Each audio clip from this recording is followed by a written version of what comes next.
Hello everyone, welcome all joining in myself Cynthia Mangi, spiritual healer, psychic and coach from Mystical Healing Center। और आज हम करने जा रहे हैं एक चैनल लव लेटर रीडिंग। अभी तक अगर आपने इस चैनल को सब्सक्राइब नहीं किया तो इसको सब्सक्राइब कर लें, नोटिफिकेशन बेल आइकन पर क्लिक कर लें। वीडियो स्टार्ट करने से पहले मैं आपको बताना चाहूँगी कि आपको जो है इस वीडियो देखने के बाद अपना फीडबैक ज़रूर देना है कमेंट सेक्शन में, बिकॉज़ अगर आप फीडबैक दोगे तभी मैं इस तरह की वीडियोस और ज़्यादा बनाऊँगी। ठीक है, आपके फीडबैक से ही मुझे मोटिवेशन मिलेगा, तो आप अपना फीडबैक ज़रूर दें एंड मुझे आप टॉपिक्स भी सजेस्ट कर सकते हैं कि मैं किन टॉपिक्स के ऊपर आपके लिए जो है एक न्यू वीडियो लेकर आऊँ। ठीक है, ये चैनल लव लेटर की जो आज हम रीडिंग करने जा रहे हैं ये कलेक्टिव रीडिंग होगी, आपको कोई भी फाइल चूज़ नहीं करना है। ये चैनल लव मैसेज होता क्या है, ये मैसेजेस वो होते हैं कि अगर आप अपने पार्टनर से नो कॉन्टैक्ट सिचुएशन में हो या फिर आपके पार्टनर जो है एक्सप्रेसिव नहीं है, कुछ फीलिंग्स वो आपको कभी नहीं बताते, तो वो हम देखेंगे कि आपके पार्टनर आपसे क्या कहना चाहते हैं। ये एक चैनल मैसेज है, तो मैं आपके पार्टनर की तरह ही आपसे जो है ये सारी फीलिंग्स आपको बताऊँगी एक लव लेटर के जैसे। ओके, तो जल्दी से सब्सक्राइब कर लीजिए इस चैनल को और नोटिफिकेशन बेल आइकन पर क्लिक कर लें। जनरल रीडिंग आपके साथ रेजनेट हो भी सकती है, नहीं भी हो सकती। रेजनेट होती है बहुत अच्छी बात है, रेजनेट नहीं होती तो आप मेरे साथ अपनी प्राइवेट पेड रीडिंग्स भी बुक कर सकते हो। Okay divine, please guide.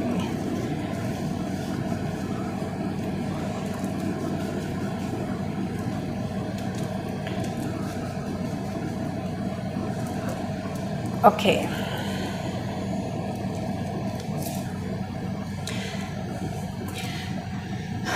मैं तुमसे बहुत ज़्यादा प्यार करता हूँ। मैं तुम्हें शायद आज तक कभी बता नहीं पाया, लेकिन मैं तुमसे बहुत ज़्यादा प्यार करता हूँ। हमेशा मैं वो फीलिंग्स को अपने दिल में दबा कर रखता रहा, कभी बताया नहीं। उसका टाइम निकल भी गया। आज ऐसा लग रहा है कि जैसे तुम अपनी लाइफ में मूव ऑन हो गई हो, मुझे पीछे छोड़ दिया है, तुम आगे बढ़ चुकी हो एंड शायद आगे मैं भी बढ़ गया हूँ, लेकिन अंदर ही अंदर मैं आज भी वहीं अटका हूँ। मैं तुमसे प्यार करता हूँ। मैंने तुम्हें भूलने की बहुत ज़्यादा कोशिश की, बट शायद मैं तुम्हें कभी नहीं भूल पाया। तुम हमेशा मेरे दिल में रहोगी, एक सॉफ्ट कॉर्नर रहोगी एंड तुम एक बहुत ही वंडरफुल पर्सन हो। और मैं रिग्रेट करता हूँ कि मैंने तुम्हें अपनी लाइफ से जाने दिया।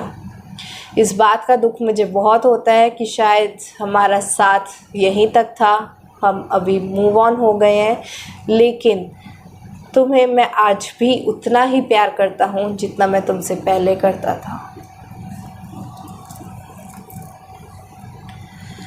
आज जो है मैं बहुत ज़्यादा हर्ट हूँ, जैसे मेरा दिल एकदम टूट ही चुका है, आंसू निकल रहे हैं, मैं रो रहा हूँ तुम्हें खोने के बाद। बहुत ज़्यादा पेन में हूँ, हर्ट हूँ और बहुत कोशिश कर रहा हूँ कि मैं इस दर्द से निकल पाऊँ, लेकिन ये दर्द जो है अभी मुझे बहुत कुछ सिखा रहा है। तुम्हारी वैल्यू जो मैंने पहले कभी नहीं की, वो वैल्यू मुझे तुम्हारी आज समझ आ रही है। तुम्हारे साथ मैं बहुत ही कंप्लीट फील करता था।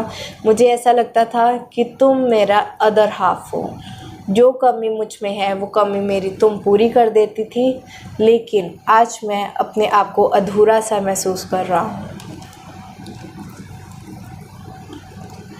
तुमने मेरे लिए अपने दिल के दरवाज़े हमेशा खुले रखे, लेकिन एक मैं ही था जिसने तुम्हें कभी भी अपने दिल के लिए एक्सेस नहीं दिया। तुम हमेशा मेरे करीब आना चाहती थी, लेकिन मैंने तुम्हें कभी अपने करीब आने नहीं दिया। तुमने हमेशा मुझे मोहब्बत दी, प्यार दिया, हमेशा अपने दिल के दरवाज़े मेरे लिए खुले रखे, लेकिन मैं ही कमज़ोर था जो तुम्हारे लिए अपने दिल के दरवाज़े कभी नहीं खोल पाया और ख़ुद को लॉक करके रखा। गलती तुम्हारी नहीं है, मेरे साथ पास में कुछ बहुत बुरा हुआ था, इसलिए मैं डरता हूँ कि अगर मैंने ये अपना दिल किसी को दे दिया तो वो टूट ना जाए, लेकिन शायद मैं गलत था। आज तुम्हें खोने के बाद मुझे ऐसा लग रहा है कि मेरा दिल ऑलरेडी टूट चुका है, चाहे मैंने वो तुम्हें दिया हो या ना दिया हो, लेकिन आज मैं बहुत ही ब्रोकन फील कर रहा हूँ तुम्हारे जाने के बाद।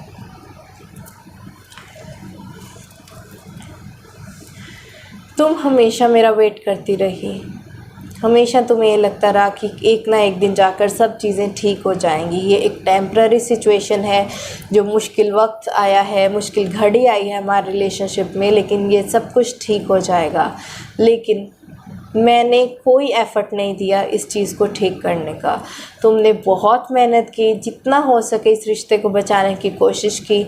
हमेशा तुम ऑप्टिमिस्टिक रही, तुम्हें एक होप था इस रिलेशनशिप से कि शायद एक ना एक दिन जाकर चीज़ें ठीक हो जाएंगी, लेकिन मैंने बिल्कुल भी एफ़र्ट नहीं दिया और इस वजह से आज जो हमारा रिश्ता है वो टूट गया है। एंड तुम जो है अभी तक हो सकता है मेरा वेट कर रही हो, तुम मुझसे अभी भी प्यार करती हो, लेकिन मैं इस पोजीशन में नहीं हूँ कि मैं तुम्हारे पास वापस आ सकूँ, क्योंकि मैं खुद बहुत हर्ट हूँ एंड मुझे पता नहीं चल रहा है कि लाइफ में क्या करना है क्या नहीं करना है। तुमने इस रिश्ते में अपना 100% दिया, लेकिन मैंने तुम्हें 30% भी एफ़र्ट नहीं दिया इस रिलेशनशिप में। गलती तुम्हारी नहीं, गलती मेरी है।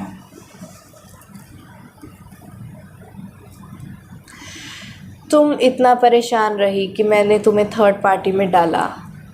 मैं तुम्हारी जगह किसी और को मैंने चूज़ किया।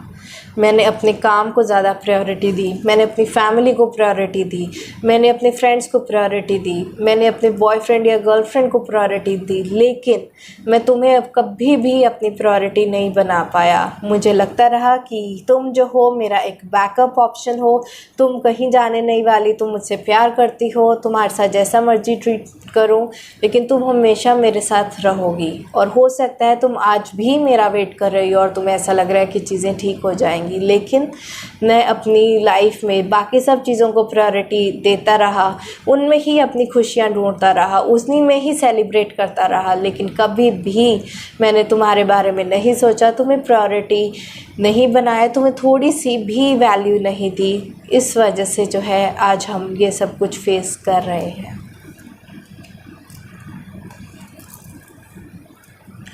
तुम मेरे लिए एक गॉडेस ऑफ द मून थी। जैसे मून बहुत ही प्यारा, बहुत ही ब्यूटीफुल होता है, उसकी अपनी एनर्जी होती है, अपनी पावर होती है, वैसे ही तुम भी मेरे लिए एक मून गॉडेस थी।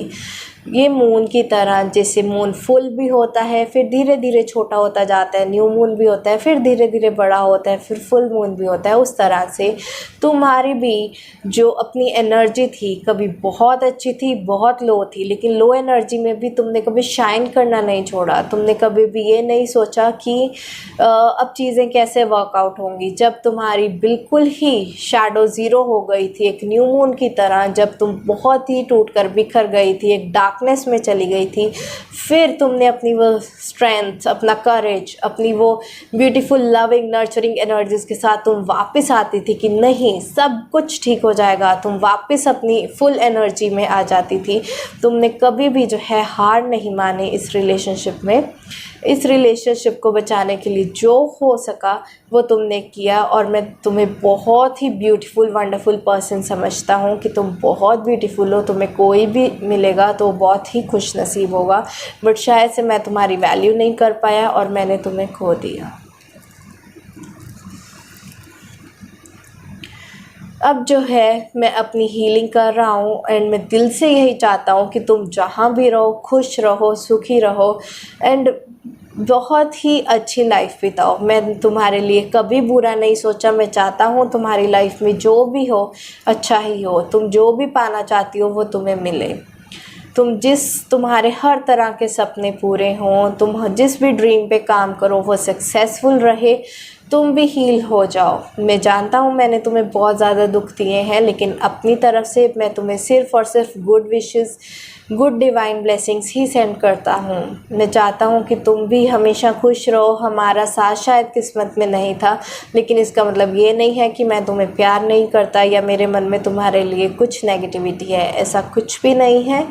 मैं तुम्हें कभी बता नहीं पाया हूँ, लेकिन मैं शायद तुमसे बहुत ज़्यादा प्यार करता हूँ एंड मैं चाहता हूँ कि तुम हमेशा अपनी लाइफ में खुश रहो।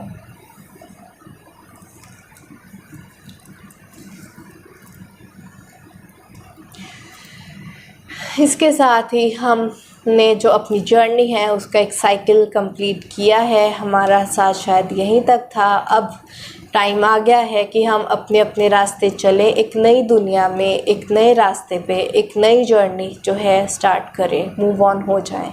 ये इतना कहने में जितना इजी लग रहा है उतना इजी करने में नहीं है। मूव ऑन होना इतना इजी नहीं है, हील होना इतना इजी नहीं है, और तुम्हें भूल पाना तो बिल्कुल ही नामुमकिन है। लेकिन फिर भी हमें कोशिश करनी चाहिए कि किसी के आने या जाने से ज़िंदगी नहीं रुकती। तुम मेरी लाइफ का एक ब्यूटीफुल पार्ट थी, बट शायद हमारी किस्मत में यही था, और अब हमें मूव ऑन होके एक न्यू जर्नी पर निकलना है। एक पर्सन के जाने से आपकी दुनिया रुक नहीं जाती, तो अब हमें लाइफ में मूव ऑन होना है। सारी पॉजिटिव फीलिंग्स हैं तुम्हारे लिए। मैं तुम्हें बहुत पसंद करता हूँ, प्यार करता हूँ, बट मेरी कमियों की वजह से, मेरी गलतियों की वजह से जो है ये रिश्ता चल नहीं पाया। उसके लिए मैं तुमसे माफ़ी मांगता हूँ, मुझे माफ़ कर दो। एंड हम दोनों अपनी अपनी हीलिंग करके इस जर्नी पर आगे बढ़ते हैं। और बहुत सी दुनिया है जिसमें हमें बहुत कुछ करना है। एक पर्सन के ऊपर हमारी लाइफ रुक नहीं जाएगी। तुम भी मूव ऑन करो, मैं भी मूव ऑन करता हूँ, एंड शायद यही हम दोनों के भलाई के लिए है, यही डिवाइन प्लान था, शायद यही डिवाइन टाइमिंग थी। और अब हमारी एक न्यू जर्नी स्टार्ट करने का वक्त आ गया है। ये थी आप लोगों की रीडिंग। यहाँ पर बहुत ही सैड, डिप्रेसिव फीलिंग्स थी। शायद आप लोगों का सेपरेशन हुआ है, ब्रेकअप हुआ है, बट जैसे कि आपके पार्टनर की तरफ से चैनल मैसेज था कि किसी के जाने से आपकी दुनिया रुक नहीं जाती है।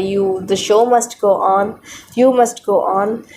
ठीक है, कई बार जो है चीज़ें होती हैं, बहुत प्यारी भी होती हैं, बट उनकी एक डेस्टाइन्ड एक्सपायरी डेट होती है कि एक ना एक टाइम आकर उनको ख़त्म हो जाना होता है। तो शायद से आपकी लाइफ में ऐसा टाइम चल रहा हो। मेरी बहुत सारी डिवाइन ब्लेसिंग्स और हीलिंग हग्स आपके लिए कि आप बहुत जल्दी से इन चीज़ों से हील हो जाएं। मैं समझती हूँ कि सेपरेशन को डील करना, किसी ब्रेकअप सिचुएशन को डील करना इतना ईजी नहीं होता है, बट अगर आप दिल से दूसरों को माफ़ कर दो एंड खुद उनसे माफ़ी मांग लो तो हीलिंग बहुत ही ज़्यादा इजी हो जाती है। मैं आपको रिकमेंड करूँगी कि आप जो है हुपोनोपोनो प्रेयर्स ज़रूर करें, हुपोनोपोनो मेडिटेशंस करें, अपनी जो कार्मिक हीलिंग है वो करें, अपने पास्ट लाइफ इश्यूज़ की हीलिंग करें, अपने खुद के इमोशनल मेंटल स्टेट की हीलिंग करें, एंड जितना टाइम हो सके आप नेचर के साथ भी कनेक्ट करें। उसके साथ आपकी हीलिंग बहुत ही ईजी हो जाएगी। ठीक है, तो आज की ये रीडिंग थी। आपको अच्छी लगी हो, आपके साथ रेजोनेट हुई हो, तो मुझे आप अपना कमेंट सेक्शन में ज़रूर बताइएगा। आज के लिए इतना ही। Bye bye, take care, blessings.